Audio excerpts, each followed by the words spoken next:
Assalamualaikum anak-anak Ustazah. Hai, apa kabar?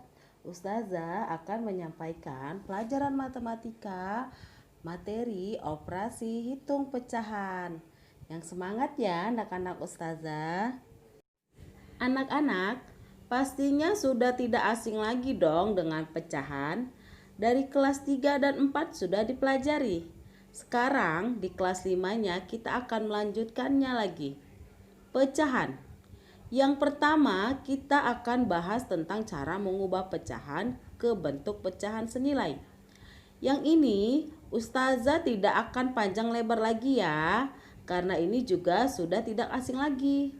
Karena sudah di kelas 3 dan 4. Di layar ada 3 gambar lingkaran yang sudah dibagi-bagi.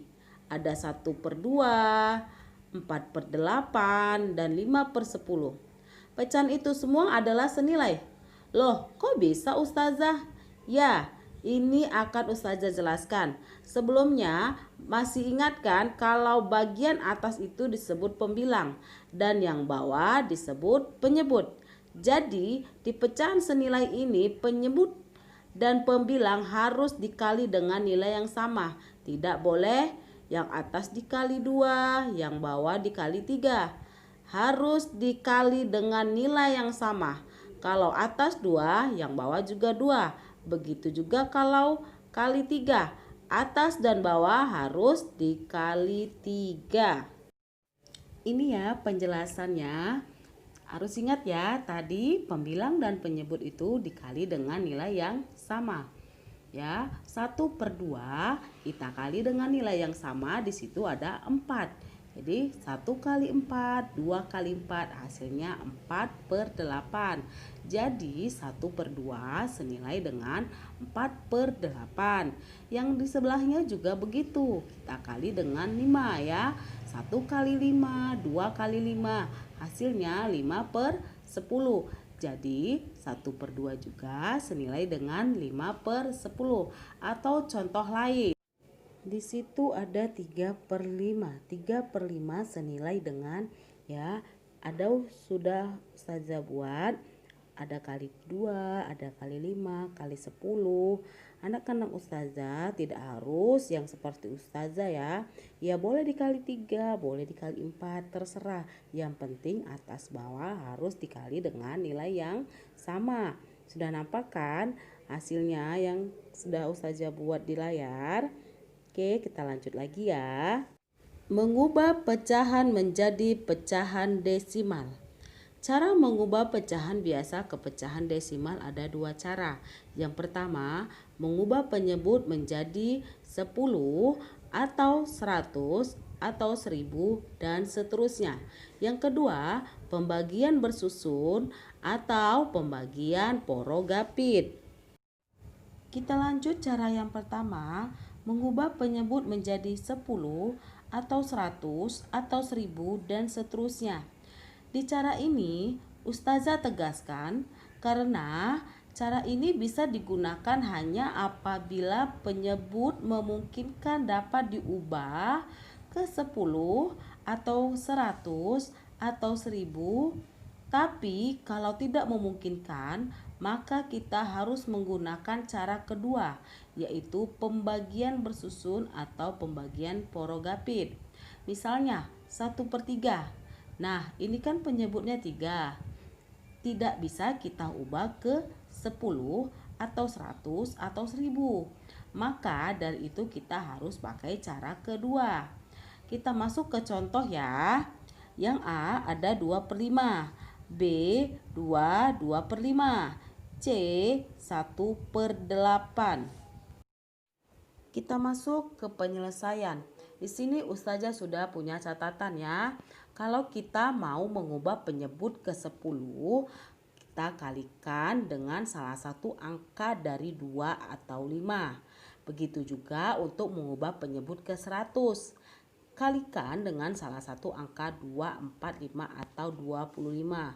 Begitu juga dengan 1000. Kita kalikan dengan salah satu angkanya, yaitu ada 2, 4, 5, 8 atau 125. Perhatikan Untuk penyelesaian yang A, 2/5. Penyebut 5 akan kita ganti atau kita ubah ke penyebut 10. 5 dikali berapa yang hasilnya 10 ya. Tadi ada penyebut 10 itu ada angka 2 atau 5. Jadi kita pilih ya. Kira-kira kali 2 atau kali 5 yang menghasilkan 10. Ya, benar. 5-nya dikali dengan 2. Maka pembilangnya juga kita kali 2. 2 dikali 2 sama dengan 4. 5 dikali 2 sama dengan 10. Hasilnya 4/10. Ya, lalu kita ubah ke bilangan desimal. Bagaimana caranya? Ingat ya. Jadi penyebut dan pembilang itu ada berapa angka? Ya, kalau untuk pembilang ada berapa angka di atasnya.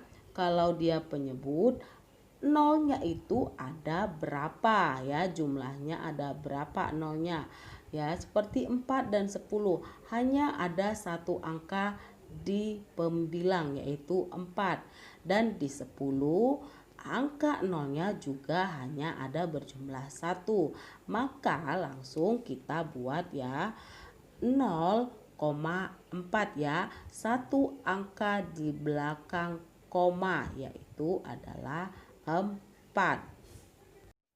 Sudah paham kan anak-anak? Untuk yang A, kita lanjut ya. Yang B, ada 2/25 itu ya. Jadi penyebutnya ada 25. Penyebut 25 itu akan kita ubah ke 100 ya. Tidak bisa ke 10 ya, lebih kecilnya tidak bisa, harus ke lebih besarnya yaitu ada 100. 100 itu ada angka yang kita kalikan tadi ya di catatan, ada 2, 4, 5 atau 25. Kira-kira yang mana nih yang supaya 25-nya menjadi 100? Ya, kita kali dengan 4. Maka pembilang dan penyebut kita kali 4. 2 kali 4 sama dengan 8. 25 dikali 4 sama dengan 100. Maka hasilnya 8/100. Ya, bilangan desimalnya bagaimana? Ya, tadi kan saja sudah bilang yang di A tadi. Lihat ya, yang di pembilang dia hanya ada satu angka yaitu 8. Di penyebut ada 100, ada dua angka nolnya.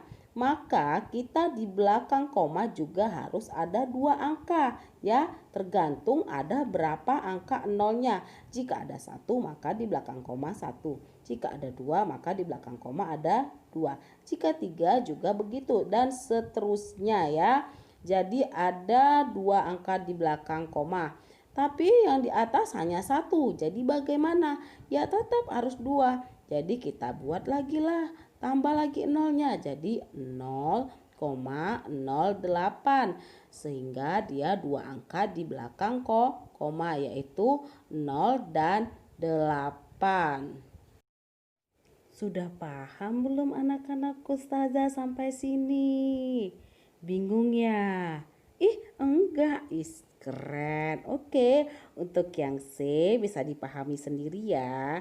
Itu juga Ustazah sudah beri misal ya untuk 13/10. Tetap ya, satu angka di belakang koma. Jadi kita ambil yang dari tiganya, maka 1,3. Dan begitu juga yang di bawah. Nah, anak-anak Ustazah, sampai sini dulu ya pembelajaran matematika kita. Semoga yang sedikit ini anak-anak Ustazah paham semuanya. Terima kasih. Ustazah tutup dengan Assalamualaikum warahmatullahi wabarakatuh.